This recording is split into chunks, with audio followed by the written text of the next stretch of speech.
నమస్తే. ఇప్పుడు మీరు చూడబోతున్న వీడియో ఖచ్చితంగా మీకు ఉపయోగపడుతుంది, నచ్చుతుంది కూడా. మరి మీకు నచ్చిన విషయం నాకు తెలియాలి అంటే ఈ వీడియోని మీరు లైక్ చేయాలి, షేర్ చేయాలి, అలాగే మన ఛానల్‌ని సబ్స్క్రైబ్ చేయాలి. మీ సపోర్ట్‌ని నాకు అందిస్తారు కదూ! ఓకే. ఇప్పుడు వీడియోని స్టార్ట్ చేద్దాం. సూర్యోస్మి, నేను మీ విక్రమాదిత్య.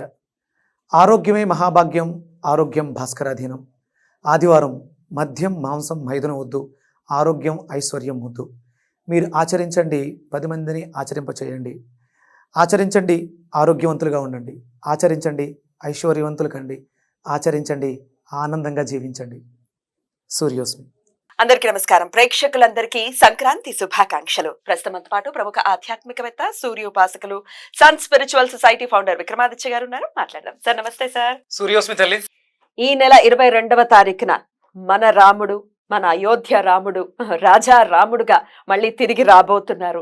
తిరిగి ప్రాణప్రతిష్ఠ జరగబోతుంది రామ మందిరం అని అంటే చాలా చాలా హైందవంలో ఉన్న వాళ్ళు ప్రతి ఒక్కరూ కూడా హర్షించేటటువంటి రోజు.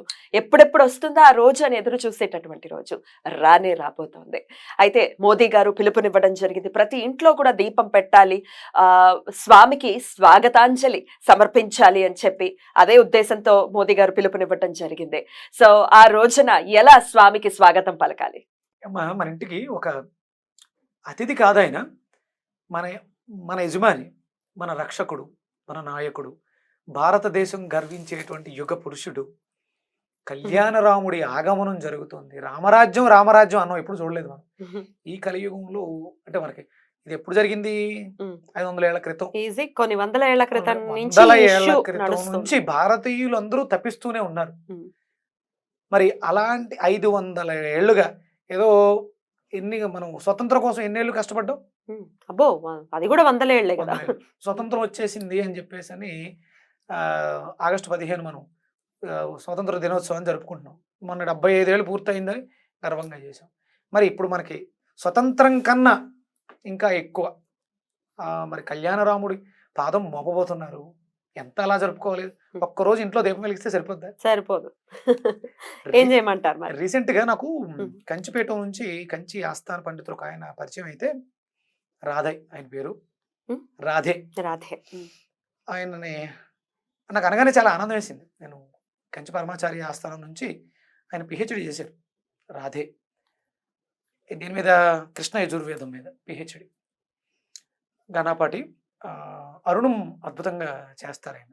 అంటే ఈ అరుణ పారాయణంలోనే నాకు ఇదంతా జరిగింది. అరుణుడు, సూర్యనారాయణమూర్తి వీళ్ళందరినీ పరిచయం చేయడం జరుగుతుంది. నాకు ఆదిత్య యోగి అని నేను వెళ్తుంటే ఆయన ఒక ఇంట్లో అరుణం చేయిస్తున్నాం. ఎవరున్నారో తెలీదు. హోమం పూర్తయ్యే సమయానికి వెళ్ళాలి. వెళ్తున్నాను. నన్ను చూసి ఆయన లేచి ఆదిత్య యోగికి స్వాగతం అన్నారు. మీరెవరో తెలీదా? నేను తెలుసు. అలా ఆ కార్యక్రమం నా ద్వారా జరుగుతుందన్న విషయం తెలియదు. పురమాయించేస్తూ ఉంటాం, పురమాయించేసాం, వాళ్ళు జరుగుతున్నారు, వెళ్ళే సమయానికి జరుగుతుంది. ఆయన నన్ను చూసి లేచి నిలబడి ఆదిత్య యోగి స్వాగతం అన్నారు. మాటల్లో నాకు కొన్ని గ్రంథాలు కావాలి కదా.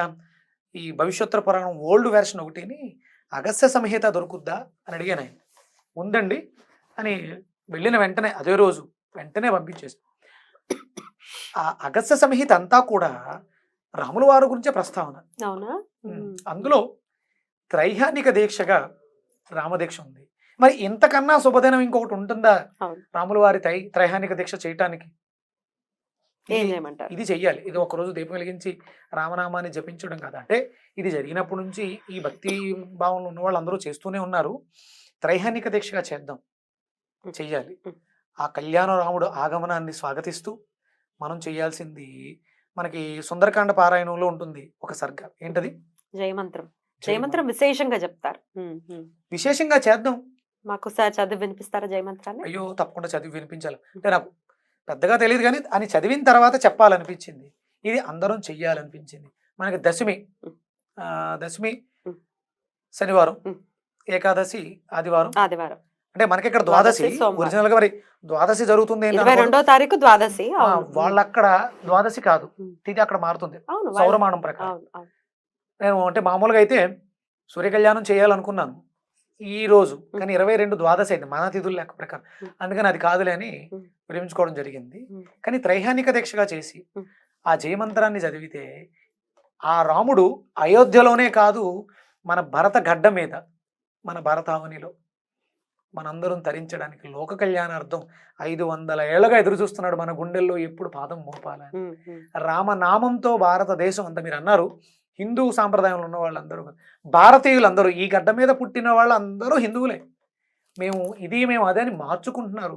వేరే చోట నుంచి ఇక్కడికి వచ్చిన వాళ్ళు మేము ఇదే అని చెప్పుకుంటున్నారు. కానీ వాళ్ళు ఇక్కడ ఉన్నది భారతీయులు, రామరాజ్య పరిపాలనలో సుభిక్షంగా ఉన్నవాళ్ళు, అంతే తప్ప అవన్నీ అపోహల్లో ఉన్నారు. ఏం చేయమంటారు అయితే?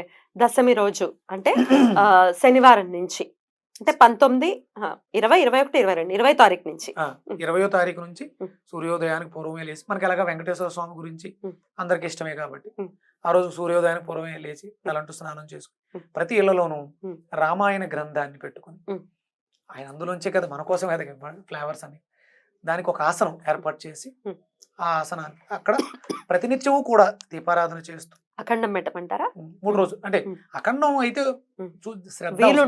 వీలుంటే, లేదంటే ప్రతినిత్యం కూడా ఉదయం సాయంత్రం 2 పూట్ల దీపాన్ని వెలిగించి, అంటే అగస్త్య దాంట్లో ఉంది, అది ఇంకా పూర్తిగా చదవాలి. సంహిత అంతా కూడా రాముల వారి గురించే ఉంది, రామాయణం గురించే ఉంది. అద్భుతం అనిపించింది. ఉదయం సాయంత్రం దీపారాధన చేస్తూ, ఆదిత్య హృదయం మన కోసమే అగస్త్యుల ద్వారా, రాముల వారి ద్వారా చెప్పబడింది. ఆయన మన కోసం కదా అనుభవించారు అనుకోవాలి. ఆదిత్య హృదయ పారాయణం, అలాగే ఈ జయమంత్రాన్ని అనుష్ఠానం చేసుకుని రెగ్యులర్ గా చేసి చివరి రోజు ఒక్క దీపం కాదు, ఇల్లంతా దీపాలతోటే నింపేస్తే దీపావళి దీపావళే అదే దీపావళే, రాముడు రావడం దీపావళే పండగే. అక్కడ నరకుడు గుండెల్లో గుబులు పరుగు మొదలవుతుంది. ఎవరైతే ఇక్కడ మన ధర్మానికి విఘాతం కలిగించానో వాళ్ళ గుండెల్లో కూడా రైళ్లు పరిగెడతాయి, రామరాజ్యం స్టార్ట్ అవుతుంది, రావణ వధ జరుగుతుంది. అలా త్రైహానిక దీక్షగా తీసుకుందామమ్మా. అందరం కూడా దీక్షా కంకణాలు కట్టుకుందాం, కాషాయ వస్త్రాలు, వీలైతే కాషాయ వస్త్రాలు, 3 రోజులు దీక్ష ఇది, కాషాయ వస్త్రాలు ధరిద్దాం, జెండాలు పట్టుకుని రామనామాన్ని స్మరిస్తూ. ఎందుకంటే అది ఆయన కోసం కాదు, మన నామస్మరణం. ఆ రామనామం మీకు ఇంతకుముందు చెప్పానో లేదో గుర్తు, మనకి పంచాక్షరి నుంచి మాని, అష్టాక్షరి నుంచి రాని తీసుకోవడం జరిగింది. అష్టాక్షరిలో ఉన్నటువంటి రామనామాన్ని, పంచాక్షరిలో ఉన్నటువంటి మాని మకారాన్ని తీసుకుని రామాని ఇవ్వడం జరిగింది. వేరే పేరు ఎందుకు పెట్టుకోవచ్చు, ఆయనకు ఉంది, నామకరణం అలాగే జరిగింది. కానీ ఆయన విష్ణుమూర్తికి శివతత్వానికి ఏమాత్రమూ కాదు, ఆయనని ఈ నామంతో పిలవడం ద్వారా ఆయనని తరింపచేస్తూ, ఎందుకంటే మనలాగే మానవ జన్మ తీసుకున్నారు కాబట్టి, మన కోసం కష్టాలు అనుభవించారు కాబట్టి, ఆ నామాన్ని ఉచ్చరించడం ద్వారా ఆయనకి ఆయన నీడలో పెరగటానికి, అభ్యున్నతి సాధించడానికి, మనకి ముక్తి మోక్షాన్ని ప్రసాదించే నామం రామనామంతో భారతదేశం అంతా కూడా మారు మోగాలి. అద్భుతం. దీనికి ఎవరైతే నడువు కట్టారో ఆ మగాడంటూ లేకపోతే, ఒక మానవతా మూర్తి శక్తిగా ఎదిగి మోడీగా తయారయ్యారు. మనకి కాశీ అద్భుతంగా తయారు చేశారు. ఇక ఇది 2వ విజయం. 3వది ఏం చేస్తారు, కాశ్మీర్లో మన వాళ్ళందరూ ధైర్యంగా తిరుగుతున్నారు, సంతోషంగా తిరుగుతున్నారు. 3వది అదే కాశ్మీర్లో మార్తాండ దేవాలయం, ఇక్కడ రామ మందిరం. ఇది అయిపోయిన వెంటనే నాకు తెలిసి అది కూడా 75 ఏళ్ళు అయిందమ్మా, శిథిలావస్థలో ఉంది. దాన్ని పునర్నిర్మాణం, జీర్ణోద్ధరణ చెయ్యాలి అనేది ఆయన ఆలోచనలో ఉన్నారు. రీసెంట్ గా మనల్ని కంచి పరమాచార్య వెళ్ళింది ఆ సెమినార్ కి. అద్భుతం. అది 3వది. ఇక అంటే రీసెంట్ గా సరస్వతి దేవాలయంలో పూజలు స్టార్ట్ అయినాయి కాశ్మీర్ లో.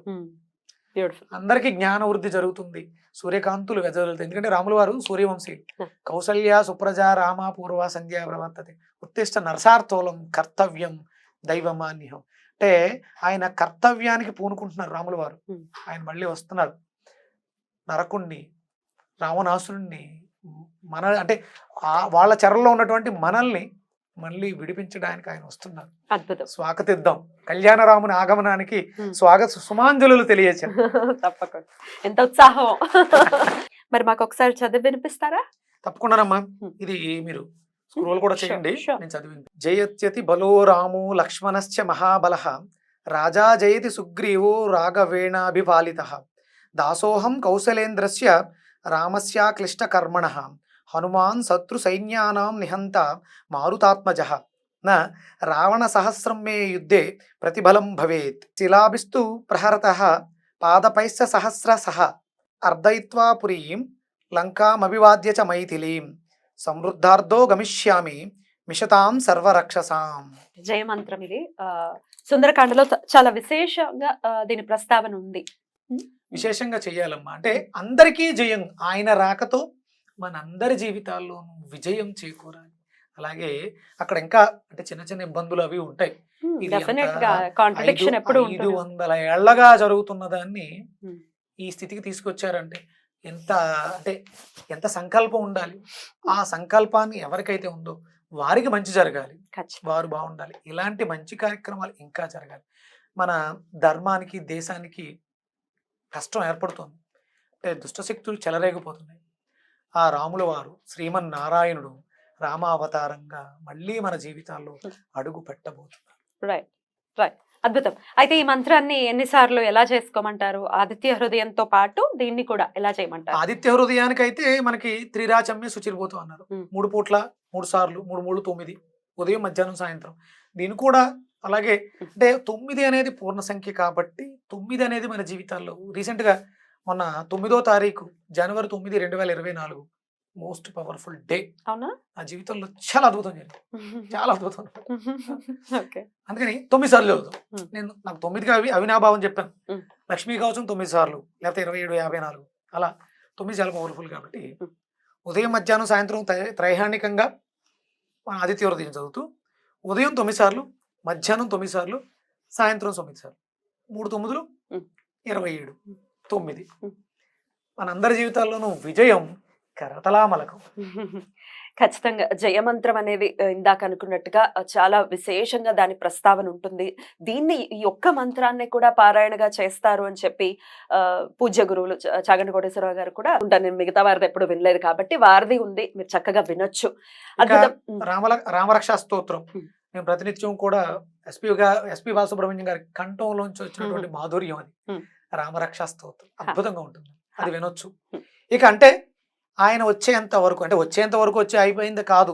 ఇక ఇక్కడ నుంచి మన ఇళ్లలో ఆ నామస్మరణ జరుగుతూ ఉండాలి. అందరం బాగుంటాం, happy. Thank you so very much. జై శ్రీరామ్. జై శ్రీరామ్.